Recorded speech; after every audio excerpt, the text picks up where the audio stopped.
जीवन की सीख, आखिरी उम्मीद। एक बार एक आदमी रेगिस्तान में कहीं भटक गया।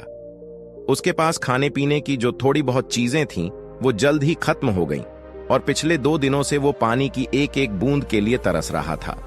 वह मन ही मन जान चुका था कि अगले कुछ घंटों में अगर उसे कहीं से पानी नहीं मिला तो उसकी मौत पक्की है। पर कहीं न कहीं उसे ईश्वर पर यकीन था कि कुछ चमत्कार होगा और उसे पानी मिल जाएगा।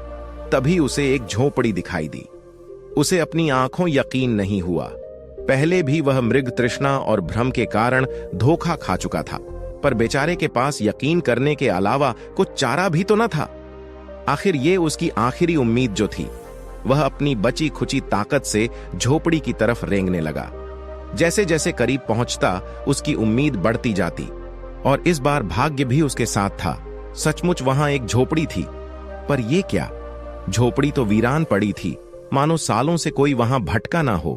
फिर भी पानी की उम्मीद में आदमी झोपड़ी के अंदर घुसा। अंदर का नजारा देख उसे अपनी आंखों पे यकीन नहीं हुआ। वहां एक हैंड पंप लगा था। आदमी एक नई ऊर्जा से भर गया। पानी की एक एक बूंद के लिए तरसता वह तेजी से हैंड पंप चलाने लगा। लेकिन हैंड पंप तो कब का सूख चुका था। आदमी निराश हो गया। उसे लगा कि अब उसे मरने से कोई नहीं बचा सकता। वह निढाल होकर गिर पड़ा। तभी उसे झोपड़ी के छत से बंधी पानी से भरी एक बोतल दिखी। वह किसी तरह उसकी तरफ लपका।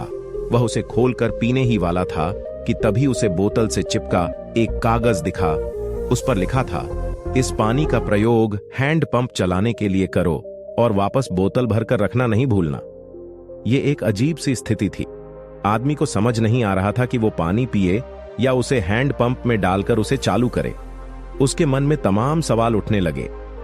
अगर पानी डालने पे भी पंप नहीं चला, अगर यहां लिखी बात झूठी हुई, और क्या पता जमीन के नीचे का पानी भी सूख चुका हो, लेकिन क्या पता पंप चल ही पड़े। क्या पता यहां लिखी बात सच हो। वह समझ नहीं पा रहा था कि क्या करे। फिर कुछ सोचने के बाद उसने बोतल खोली और कांपते हाथों से पानी पंप में डालने लगा। पानी डालकर उसने भगवान से प्रार्थना की और पंप चलाने लगा, और हैंड पंप से ठंडा ठंडा पानी निकलने लगा। वो पानी किसी अमृत से कम नहीं था। आदमी ने जी भर के पानी पिया। उसकी जान में जान आ गई। दिमाग काम करने लगा। उसने बोतल में फिर से पानी भर दिया और उसे छत से बांध दिया। जब वो ऐसा कर रहा था तभी उसे अपने सामने एक और शीशे की बोतल दिखी। खोला तो उसमें एक पेंसिल और एक नक्शा पढ़ा हुआ था, जिसमें रेगिस्तान से निकलने का रास्ता था। आदमी ने रास्ता याद कर लिया और नक्शे वाली बोतल को वापस वहीं रख दिया। इसके बाद वो अपनी बोतलों में पानी भरकर वहां से जाने लगा। कुछ आगे बढ़कर उसने एक बार पीछे मुड़ कर देखा। फिर कुछ सोचकर वापस उस झोपड़ी में गया और पानी से भरी बोतल पे चिपके कागज को उतार कर उस पर कुछ लिखने लगा। उसने लिखा, मेरा यकीन करिए, ये काम करता है। दोस्तों, ये कहानी लाइफ के बारे में है।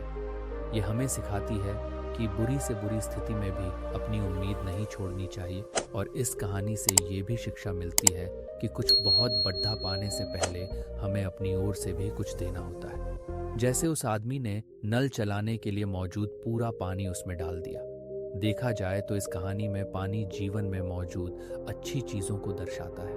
कुछ ऐसी चीज़ें जिसकी हमारे नार में वैल्यू है। किसी के लिए ये ज्ञान हो सकता है, तो किसी के लिए प्रेम, तो किसी और के लिए पैसा। ये जो कुछ भी है उसे पाने के लिए पहले हमें अपनी तरफ से उसे कर्म रूपी हैंड पंप में डालना होता है, और फिर बदले में आप अपने योगदान से कहीं अधिक मात्रा में उसे वापस पाते हैं।